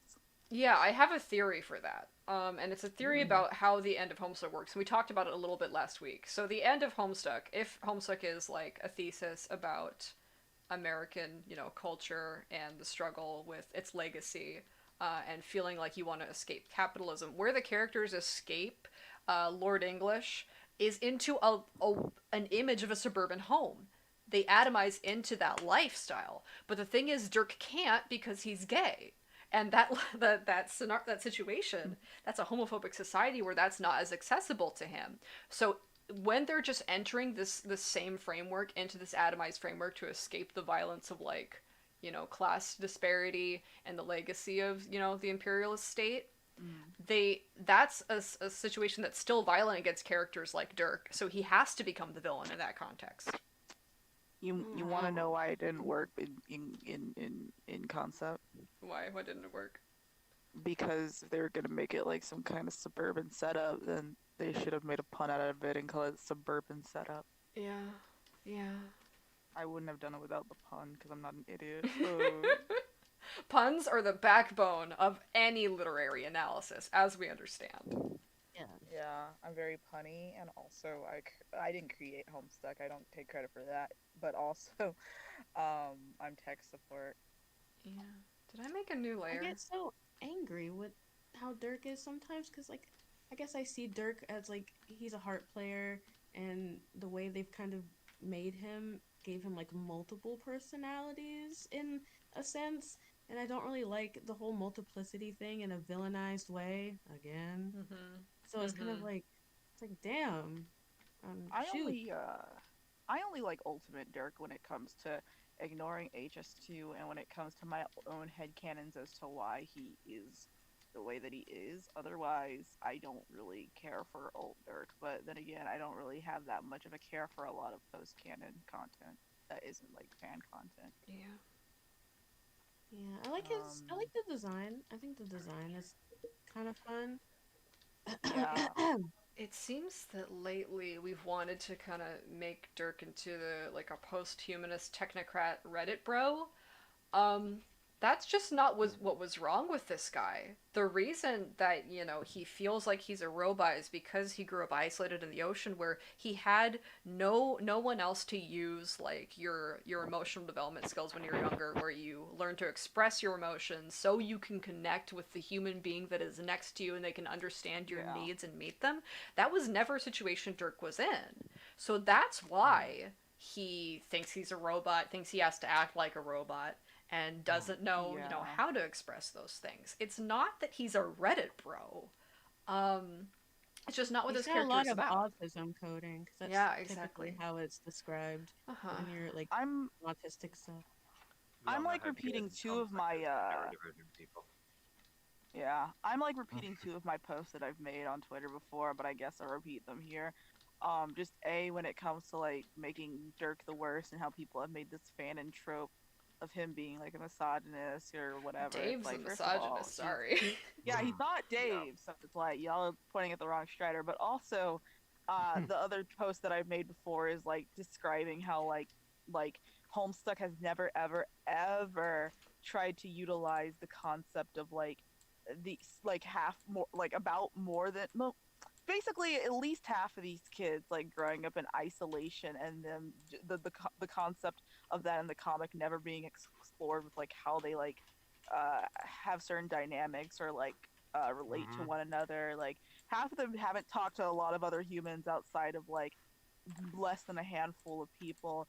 Some of them didn't grow up with like adults. Some of them didn't grow up with more than like chess people or dogs. So it's like how come yeah. Homestuck never utilizes that? And they all talk like they're a bunch of like 13-year-olds on like Gmod servers. Yeah, isolation fucks you up because you aren't able to develop Yeah. you aren't able to develop your own emotionality because your emotions are about the other you and the other people around you. That's what emotions are for. Yeah. And Um, even talking online Mhm. isn't really the same thing. yeah. Yeah. Also, I'm gonna BRB because I'm almost off my shift. Okay. All right. Yay, you're almost free. Yay! Yay. So yeah, Set Crow free. set Crow free. Ah, Yeah, I didn't. The attitude towards like yeah, I get why Andrew Hussey did that with Dirk, but it still sucks, and like it's really unfortunate because like Alt Dirk doesn't really have any connection to any of the stuff we see of Dirk in the comic. It's like the concept of the ultimate self is so like well, it's kind of vaguely defined, but like why is the self that's like all of the Dirks an asshole when Dirk wasn't ever portrayed like that? It's such a weird take, and it's like I think it's you just could have made a yeah. new character. You for could have the made a new villain, or you character. could- Yeah, like God. It's Dirk's fears coming true, and that's kind of like it could be compelling if you're here to refute that. Right. You can just start a story with something bad happening, and then prove later on like that that wasn't the thesis. In fact, your thesis is the Yeah. opposite. But I feel like it would have yeah. been. I think it would have been super cool if, like, I know it's like cringy, but like Dirk corruption art, like it was like clear that Dirk was corrupted. Mhm. That would have been like cool in 2008ish, like ooh corruption. Yeah. ooh. Yeah. There's again one of the things I've been thinking about writing these time swap novels is that I've been thinking a lot about the epilogue, specifically the Candy timeline, specifically the Revolution plot, because I'm writing a story about a revolution that ultimately, at best, ends in a stalemate because I'm connecting it to the canon Alternia.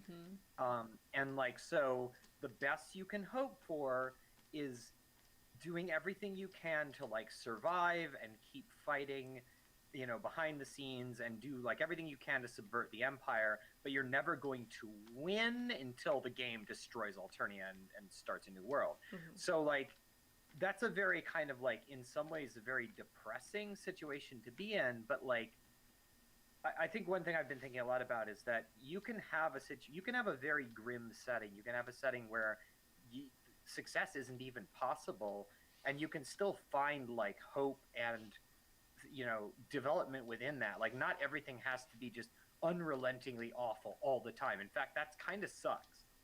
Yeah, it's kind of a grim dark narrative, Mhm. but Yeah, like Homestuck Grimdark proper isn't is that. good. Like there's a reason why it's so like tropey and not great is that it overuses the idea of like emotional stakes through bad things happening. Like you can't just rely on like, oh, everything is bad all the time. Like that's amateur. Everything I is think yeah. Grimdark is. Oh, go ahead. Everything is bad all the time is a kind of cynicism you tell yourself to say to yourself, and I'm writing this is a spoiler for a line Karkat's gonna have, that you didn't lose anything. Right. If everything was always bad or hopeless, then you didn't lose anything. But you should never close yourself off from that because life is losing things that maybe even you thought you needed to survive or you did need to survive. Like sometimes it happens and it sucks and it's a scary world, but Yeah. it's a world with loss in it because there are things to lose. There are good Yeah, things.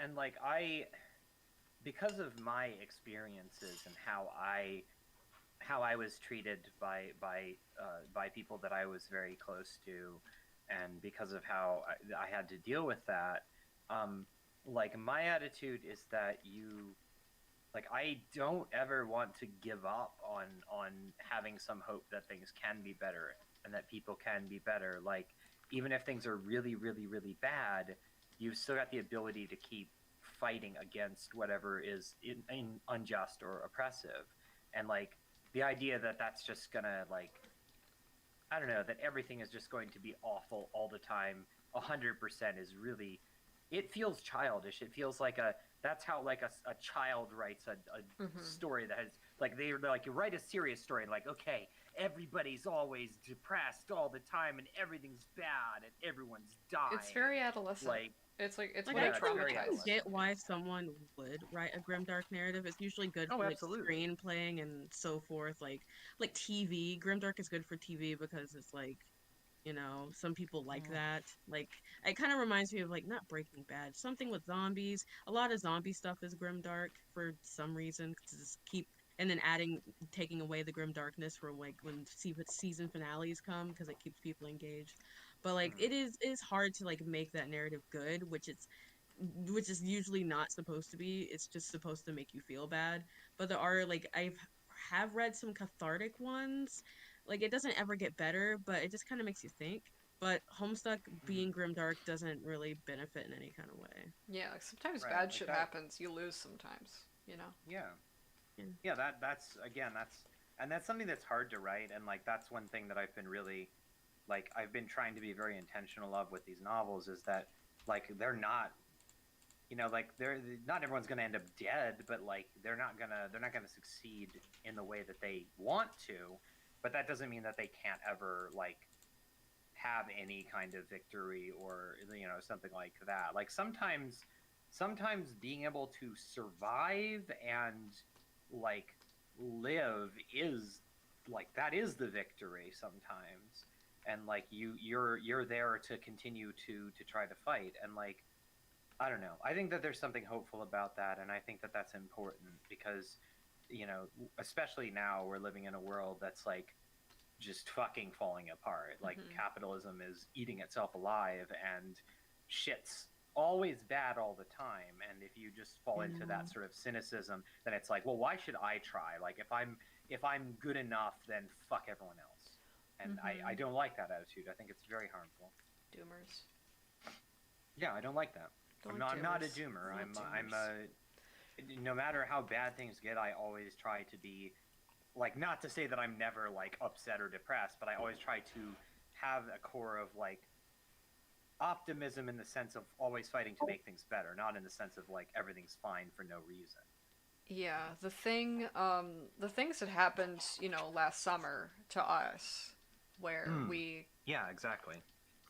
Now, I didn't watch anybody die right in front of me, but people died in those weeks in those places where I were, and the reality of it is that even if you're out there, you're trying to make if you're doing what's right, you might die.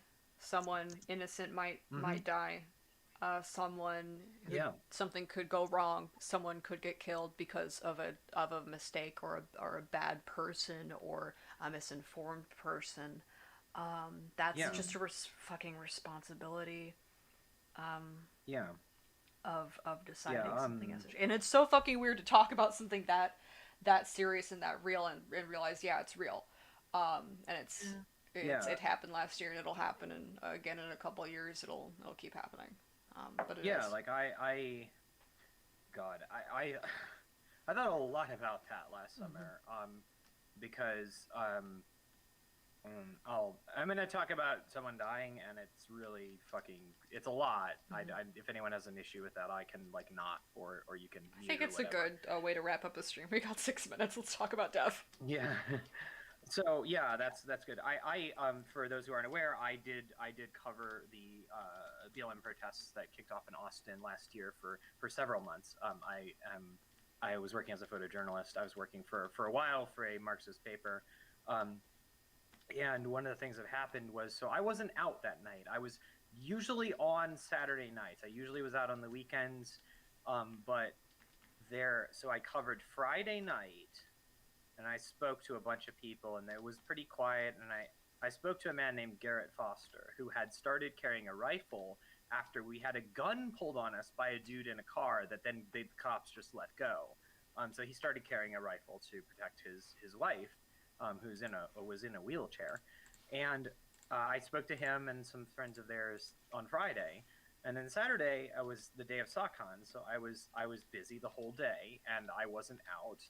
So some of my comrades were covering the march instead, and I found out, like, I got done with SOCCON and I started checking my messages, and I found out that Garrett Foster had been shot and killed by a reactionary that had like drove into the crowd, pulled a revolver and shot at several people, and like that was so just like unbelievable. And like I had a lot of feelings about it. I was like, I should have been out there. I was like, that's irrational, because like what would I have done? Like it would have been me filming him dying instead of someone else, and like I couldn't have stopped it. I wasn't going armed or anything like that.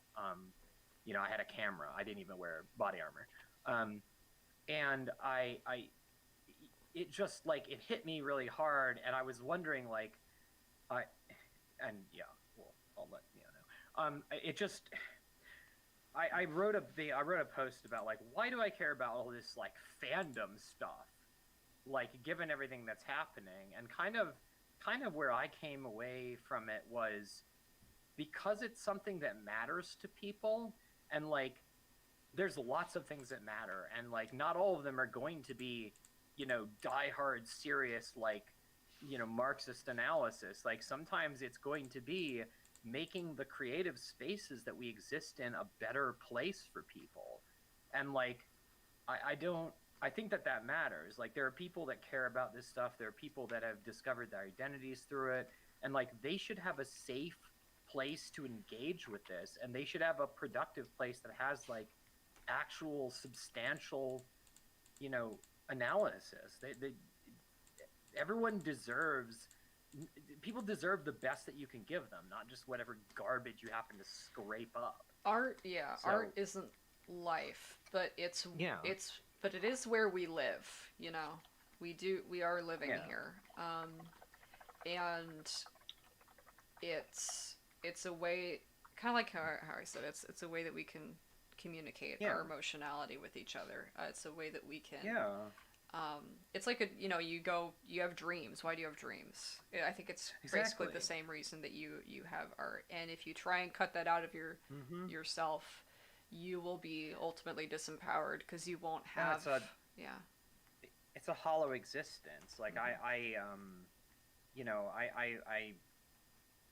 I've tried to go down that road of like, because my dad is very like all business all the time kind of person. Like he does have creative interests, but he's very like, do your job and do it well, you know, businessman type. And I tried to kind of go down that road too for a while, because I thought that was like what I had to do, and the whole like performative masculinity trans femme thing going on.